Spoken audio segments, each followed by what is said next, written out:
Hello, કેમ છો? મારા ચેનલ પર તમારું સ્વાગત છે. આજે હું કોલ્હાપુરી ઠેચા અને બાજરીનો રોટલો બનાવવાની છું. તો ચાલો આપણે વિડીયો શરૂ કરીએ. હવે એક સાઈડ શેકાઈ ગઈ છે. હવે આપણે ગેસ પર એક સાઈડ શેકી લઈશું.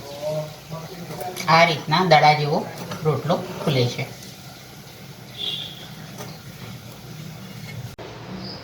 મેં તવો ગરમ કરવા મૂક્યો છે. હવે એના પર આપણે પહેલાં લીલા મરચાં શેકી લઈશું.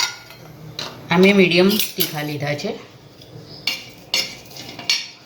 આ સેજ શેકાય એટલે પછી આપણે એમાં લસણ નાખીશું.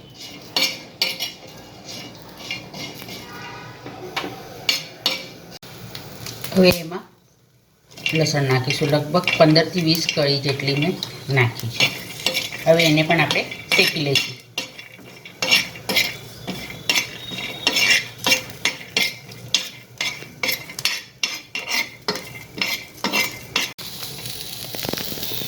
હવે આપણે કાચા સિંગદાણા નાખીશું. હવે એને પણ આપણે શેકી લઈશું.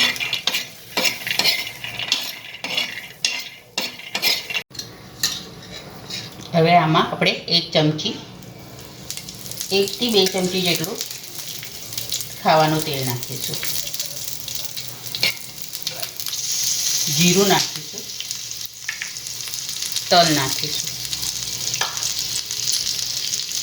સ્વાદ પ્રમાણે મીઠું નાખવાનું. ફરીથી 1 મિનિટ માટે આપણે સાતળી લઈશું. હવે આપણું શેકાઈ ગયું છે. હવે આપણે આમાં લીલા ધાણા નાખીશું. લીલા ધાણા નાખીને ગેસ બંધ કરી દેવાનો.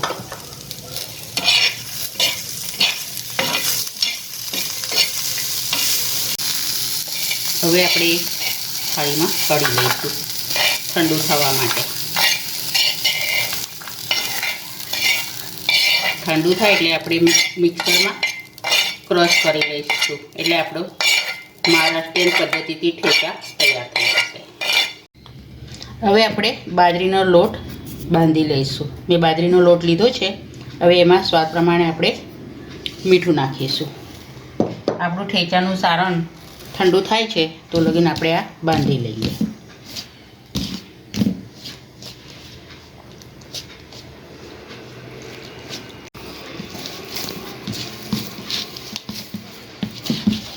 આ રીતના બાજરીનો લોટ બાંધી લેવાનો. હવે આપણો લોટ બંધાઈ ગયો છે. હવે આપણે રોટલા બનાવી લઈશું.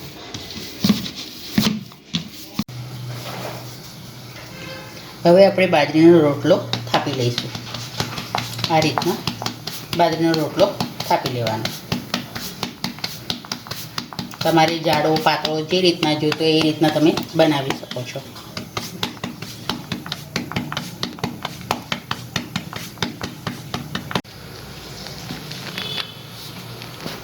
હવે આપણો તવો ગરમ થઈ ગયો છે. હવે આપણે એના પર રોટલો નાખી દઈશું.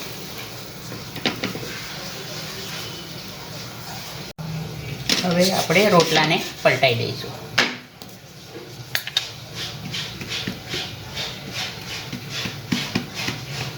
હવે એક સાઈડ શેકાઈ ગઈ છે. હવે આપણે ગેસ પર એક સાઈડ શેકી લઈશું. આ રીતના દડા જેવો રોટલો ફૂલે છે.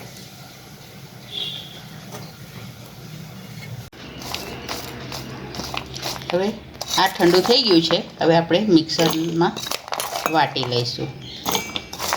આ અધકચરું વાટવાનું છે મિક્સરમાં. આની પેસ્ટ નથી બનાવવાની.